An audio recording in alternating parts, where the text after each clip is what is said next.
This weather's terrible, isn't it? I'm pleased to see that you're well wrapped up. Otherwise, this coldness, it will be the death of you. It's positively evil, isn't it?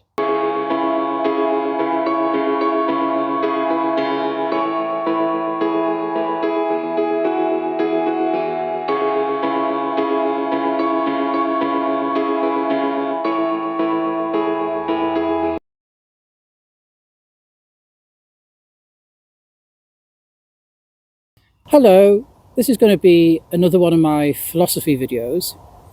So for those people, astonishingly, who are less interested in philosophy, just admire the scenery as I take you on for a walk. Although it's very misty at the moment, so not much scenery to see, but we shall see some a little later. Now, the philosophical issue I'm going to look at is the problem of evil, the problem of suffering. It's mid-November, the temperature is -3, and we have all this mist. I shall make my way through Penrith to Pooley Bridge. Along the way, I shall visit one or two interesting places. Hopefully, by the time I reach Pooley Bridge, the mist will have cleared and the sun will be out. The god of classical theism is a deity defined as being, among other things, omnipotent or powerful, omniscient or knowing, and omnibenevolent or good. The phenomenon of evil in the world refers to bad states of affairs and is usually characterized as suffering. A distinction is made between moral evil that is committed by moral agents, such as ourselves, and natural evil, such as earthquakes. Suffering encompasses both humans and animals. The problem of evil refers to how to reconcile evil in the world with the existence of such a God. It comes in both logical and evidential flavors. The logical problem of evil is a deductive argument which purportedly shows the logical inconsistency of evil and God.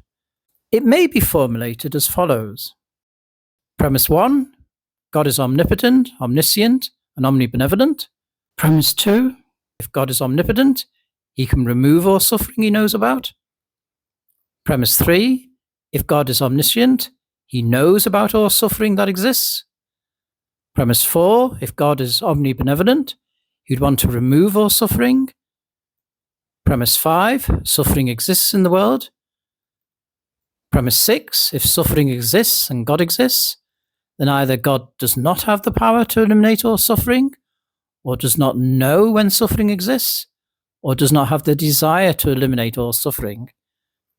And our conclusion would be, therefore God does not exist.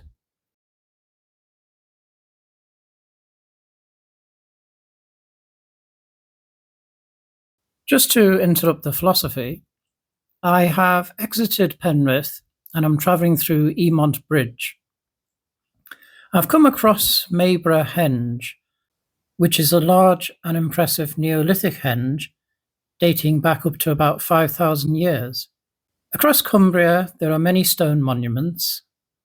In an earlier video, I visited Castle Rigg near Keswick. All right, back to the philosophy and back to that argument. Now, this argument is valid. Theists offer defenses to this logical problem of evil. A logical defense needs only to find a possible reason, given God's defining attributes, for the existence of evil.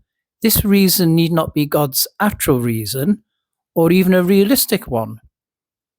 If there is a possible reason, then the non-existence of God is not necessitated by evil, the purported contradiction between the divine attributes and the existence of evil is removed.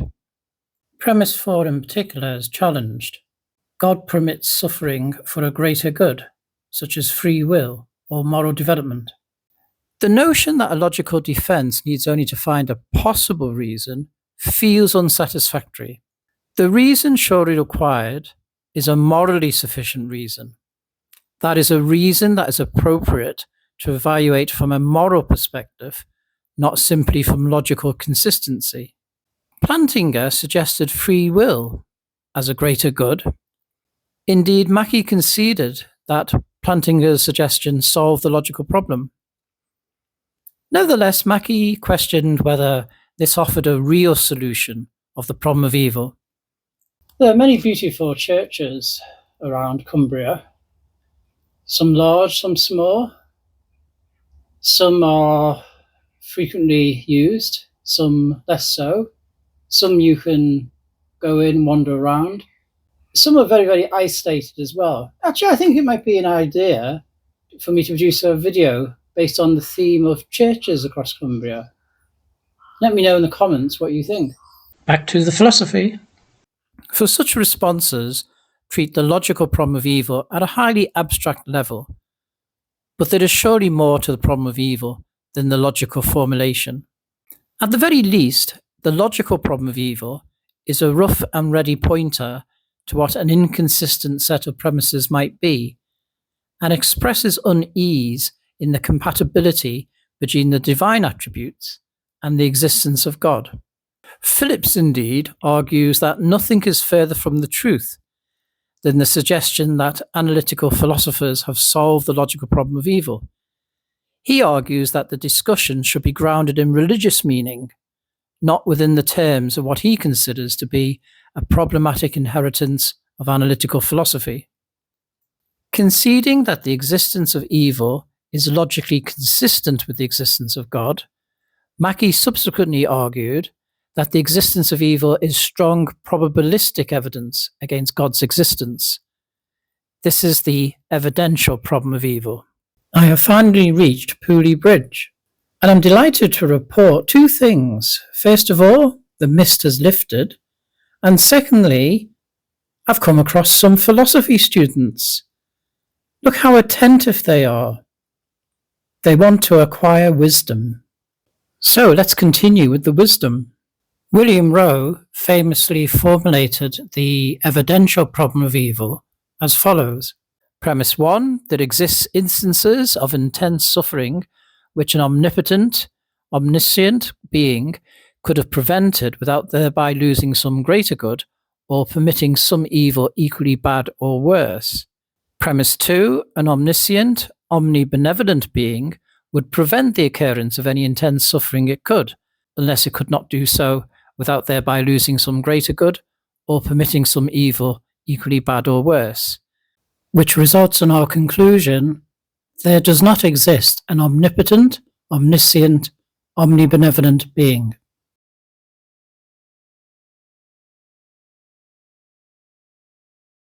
Now, in one of my earlier videos, I visited the south end by Glenridding of Ullswater Lake.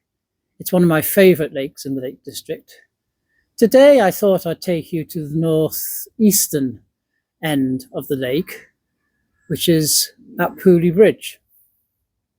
On my left is a replacement bridge that was constructed to replace a bridge that had been here for more than 200 years, but unfortunately was destroyed by Storm Desmond in 2015. So let's go into the village. The idea that there is some suffering which is so intrinsically bad that no possible good could come out of it, and that for any such state of affairs, God with the power to prevent that state of affairs, without thereby either allowing an equal or greater evil, or preventing an equal or greater good, but does not do so, is not both omniscient and omnibenevolent.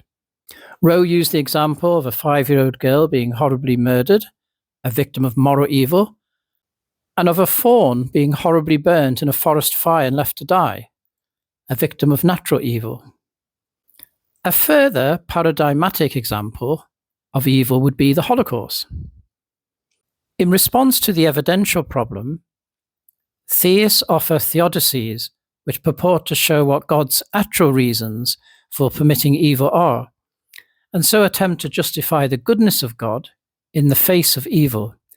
That is, theodicies are a positive account in contrast to the negative account of logical defenses. Some theists deny the notion of gratuitousness and argue that there are greater goods which justify any suffering. Hick, for instance, presented a soul-making theodicy. This life, with its suffering, is finite. However, it is but a preparation for the afterlife to come. And in that eternity, there are infinite resources to absorb any earthly suffering. To prove worthy for admittance to heaven, one's character has to be forged through suffering on earth. Some people would feel, though, that an afterlife offering infinite compensation seems cold comfort. There is some evil that appears so bad that its consequences surely last for an eternity. Some of the horrors that occurred in the Holocaust, for example, would surely have made people's souls permanently scarred. Now, it could be argued that God could fix that by changing our psychological makeup, but this response feels unsatisfactory. If our memories are modified and we are abstracted out of the historical particularity of life's circumstances that crushed us, then in what sense are we truly the same person? A point made forcefully by Phillips. One does not have to appeal to such extreme cases as the Holocaust, though. There are everyday instances of, for example, child abuse, which are destructive of character. This soul-making theodicy also ignores animal suffering. As mentioned earlier, free will is often presented as a greater good that justifies any suffering. Plantinga's free will defense, or soul-deciding theodicy, argues that agents should be able to act freely so that they come to believe in God of their own volition, and that this is such a good thing that it justifies any resulting evil that occurs. Such evil is a price worth paying. This would mean that the responsibility for moral evil lies with us, not God, as a consequence of the misuse of our freedom. A further take on free will maintains that God has created an epistemic distance between himself and us. This was a point made by Hick. If God continually intervened and made explicable the justification for evil, then free will would be precluded and our relationship with God would be forced. The free will defense, however, is problematic for several reasons. Firstly, it is not clear that it is such a highly prized good. Freedom does not seem so wonderful if it means that there's so much suffering. Secondly, freedom does not have to be an all or nothing. There can be degrees of freedom, whereby less freedom is traded for less suffering. Thirdly, one person's exercise of free will to commit evil against another encroaches upon the free will of that other. Perhaps our concern should be with the distress of the victims rather than the freedom of the perpetrators. Fourthly, people can have free will and yet by their character always choose to do the right thing. Before I continue, let me tell you about this restaurant. This is a very nice restaurant. Canberra woman and I once had a wonderful meal here. I think in due course it's going to get a Michelin star, unless it already has one. By the way, I'm not being paid to promote them. It's really an excellent restaurant. Now back to the philosophy. People in heaven, presumably, would still have free will and would always do the right thing. Of course, the theist could argue that people in heaven have had their souls forged in adversity before gaining admittance. The theist could also argue that people having a character that guarantees that they always do the right thing misses the point about the doing otherwise that really matters, namely entering into a free relationship with God. God needs to be surprised by love, not assured of it, so to speak. Still, the heavenly example shows that there's no logical contradiction between having free will and always doing the right thing.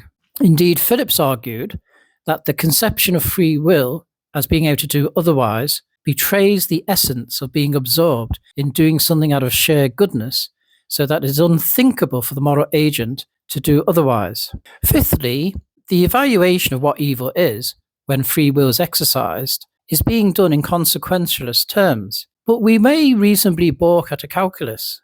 Means and ends answer to the demands of decency, so however desirable a greater good may be, it may be immoral to pursue it. Sixthly, and finally, there's also the moral issue of God treating people instrumentally rather than as ends in themselves. This does not accord well with our intuitions of dignity and moral autonomy. Although Phillips, representing the theist side, cautions us against considering God to be a member of our moral community. In the background of this free will discussion, it's not actually clear that we do have free will, or at least the libertarian free will that seems a prerequisite for the proper assignment of moral responsibility. If determinism is true, then all our actions are the logical consequences of facts about the past and the laws of nature. Whilst the free will defense posits evil as a consequence of moral agents exercising their free choices, this does nothing to excuse natural evil. Swinburne argues that natural evil is necessary for people to have knowledge of what evil is. With this learned knowledge, people will use their free will to do good. If such knowledge is important enough, however, it would be more humane for God to provide it innately in humans. Furthermore, do we really learn by the inductive approach assumed in Swinburne's argument? Swinburne's response does not answer the problem of gratuitous suffering. We do not need the example of an erupting volcano killing hundreds of people to know that we should not put our finger, nor someone else's finger, into a fire. Contrariwise, we can do good without gratuitous suffering. We can help a blind person cross the road because we can imagine the possible danger, not because we've actually witnessed blind people roadkills. The response that we need evil to see the good also reduces evil to a somewhat aesthetic level. It is like an ideal observer with a view from nowhere, looking down and noting the contrasts. But this does not capture the essence of how evil is lived by the people affected. To take such a view adds a certain indifference or insensitivity, almost bordering on callousness, to the experiences people actually endure. And such callousness in itself adds to the totality of evil. And furthermore, given that much suffering goes unnoticed, there's no heuristic value for us. Swinburne also argues that sufferers are of use in affording opportunities for others to morally grow. He asserts that if one less person had been burned by the Hiroshima atomic bomb, then there would have been less opportunity for courage and sympathy. This surely is a callous and perverse argument. Something has gone wrong. It implies the more suffering, the better. The evidential problem of evil prods us to think in concrete terms about how suffering is actually experienced in the world. In the lived moment of terrible suffering, can we give a plausible answer to a victim who asks, why does God permit this? With the evidential problem of evil, with the experience of horrendous evil in the world, we have, in the spirit of G. Moore, considerations that are strong and ought to convince, but unlikely to bring about agreement. It may be the case that the theodicists are correct and that our sufferings in this world are necessary to purchase some greater good. Nevertheless, we may feel motivated to protest on moral grounds against the scheme of things. I am reminded of the words of Ivan Karamazov. And so I hasten to return my entry ticket. And if I am at all an honest man, I am obliged to return it as soon as possible. That is what I am doing. It isn't God I don't accept. It's just his ticket that I must respectfully return to him. The ticket being referred to is the entry ticket to the heavenly afterlife. For Ivan, it's too expensive. It's not worth the sufferings, particularly the sufferings of children. I hope you have enjoyed this video. If you have enjoyed this video, please give me a thumbs up. If you haven't already subscribed, please do so. Don't hesitate to leave a comment below. I look forward to seeing you in the next video